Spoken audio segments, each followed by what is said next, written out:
Yo.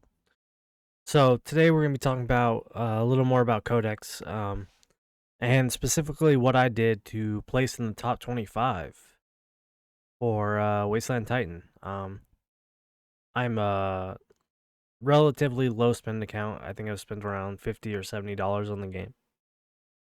So not much investment, but I was still able to compete with some of these guys that have like A4s, A5s, and are just generally like other than this guy are a lot higher in level than me. Done a lot more grinding than me in gear raids and AMR. So yeah, I was gonna give you guys like 5 tips that might help you out in the next one. Um, First one, it is skilling up the champs. I know it might seem like oh duh, but I after I fully skilled my Sadie for this thing, my score just skyrocketed. I think for a while I was sitting around 190 or 1.9.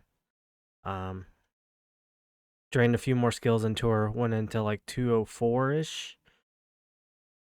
And then yesterday I drained the last 3 skills into her. It was like this one, I think it was 2 here, and then like 1 in cooldown for this. And that was what set me at the 2.1. So skills make a huge difference in this event. Obviously, all my epics are full skilled. And then as far as Legos go, Ellen was full skilled, and Sadie was full skilled. Aelin isn't, but her ult is max. I got lucky and I sniped the ult right away, but I have nothing really in the other ones. So yeah, first one, first tip, definitely start scaling up your champs. I know a lot of people like the skill crystals are relatively rare, but we do get a few from like events. Like I think I got 3 or 4 just during the last 2 days. So, and that was from like the Luminance event, the corridor event, and then I think I got one from like the guild shop or something else. So yeah, definitely I think we're now at the point where investing in Codex champs that are really going to help you out and increase your score is probably one of the best investments in the game.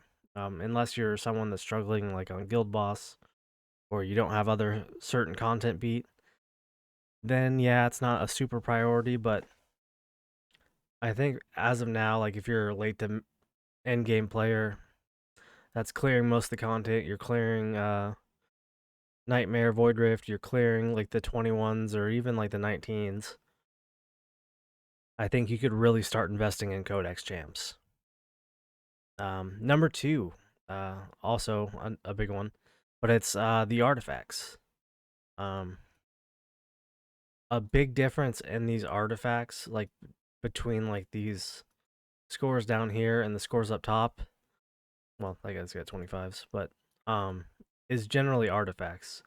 Like I know a lot of people like towards the bottom or with the lower scores just don't have leveled up artifacts, and that is a huge amount of power, especially for Wasteland. I went through this whole event and was just leveling what I could when I could. Um, and it helped a ton. I know I have 225s now, and then a few at 19. So getting those starting to get leveled up is huge. One thing wonky with this one is it does kind of screw up your timings. Like if you have a really solid run, for whatever reason, it could really screw up your timings like a lot. It just doesn't make sense. Like I know at one point I had this sitting at like 1 infusion into it. I put the 2 infusions into it, and he started dying like 200,000 score earlier than normal, which is like he's got more health, he's got more healing effect. Why is this happening? And that is just I can't answer it. I don't know. This whole Wasteland Titan is extremely finicky with what will and will not work. So yeah, definitely start investing into your healing artifacts. Um, you should obviously already be investing in. I think if you're somebody that has Scarab already, It's definitely a top investment to be investing in. As well as where is it? The euphoric orb. This is also one of the top ones that you should be investing in. Like this could be a top artifact for guild boss. It's great in void rift. It's great in gear raids. So definitely one worth. And then golden scarab. Once you start getting this maxed, it becomes the best Dolores artifact by far. Well, not by far, but it is better than King and Wisdom for sure. Especially in gear raids. Um, Number 3 is to continuously test and play with timings. And by that, like, so say I had a score of, for a while, I was sitting at 204. I would basically auto the run till a certain point, and then I would go into manual. Like, it was usually around like 1.8, 1.9, and I would just like either delay an ult here or, Elowen was one I played with a lot. I would either not ult her at all, um, I would change like the sides of her wood elves. Sometimes I'd put them on the left. Sometimes I'd put them on the right. Um, or I would just mess with their ult timings. So there's a lot that could be done to really change your whole trajectory of your runs. Um, Sadie was one I often had to play with because it was I would try to ult her at the last second as possible a lot of times, and then early on, and then later, like once I got her full scaled, it was like I would ult her as soon as I possibly can, to where her ult would literally expire right during the last slam. Um, and that would let me get her next ult off, so that would extend my time even further, allowing my other healers to live longer. So, messing with the timings is huge. I know a lot of people just want to go in and ult, like full auto it, but I don't think that's really acceptable in Wasteland. I'm sure like some of these people up here are probably doing something like that, but for the majority of people, you really have to mess with timings. Sadie's got a weird one for sure. Like it just you can't really auto with her. Um, a lot of times I found Elowen just better doing her single target healing when she wasn't ulting than using her cleanse and ulting with an AoE heal. So, like I said, timings are huge.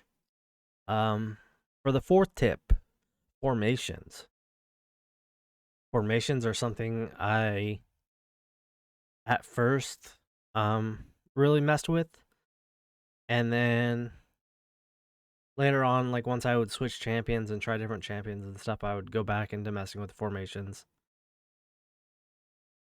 But towards the end, I really found the formation that I thought that was just the best, and that's the one I ended up running with for the rest of the time. So these just really depend on who you're using. I know a lot of people are starting to sub out Hollow. Um, if you're running the Sonde, she has a completely different range than Hollow, so you might need a new formation for that, or you might run in the same formation or just face Nisande a different way or something like that. So definitely mess around with your formations at first. Find out what's really getting you like the highest score possible, and then just try to look for complete coverage.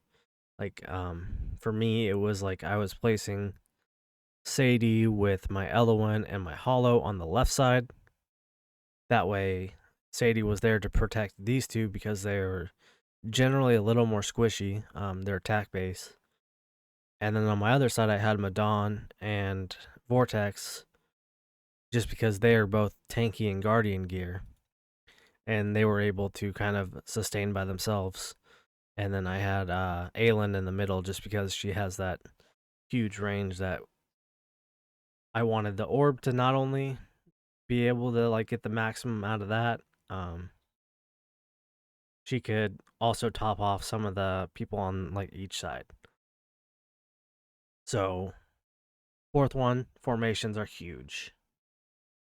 And the final one is swapping gear. Um, I don't know how many times I've spent swapping gear, like either just to start the codex or like just like throughout the codex. But one thing I found out when you're swapping gear, swap gear one piece at a time. Um, that way you can find out, okay, hey, this piece let me live longer here. So if you're switching like several pieces, you're not gonna really know what works, honestly.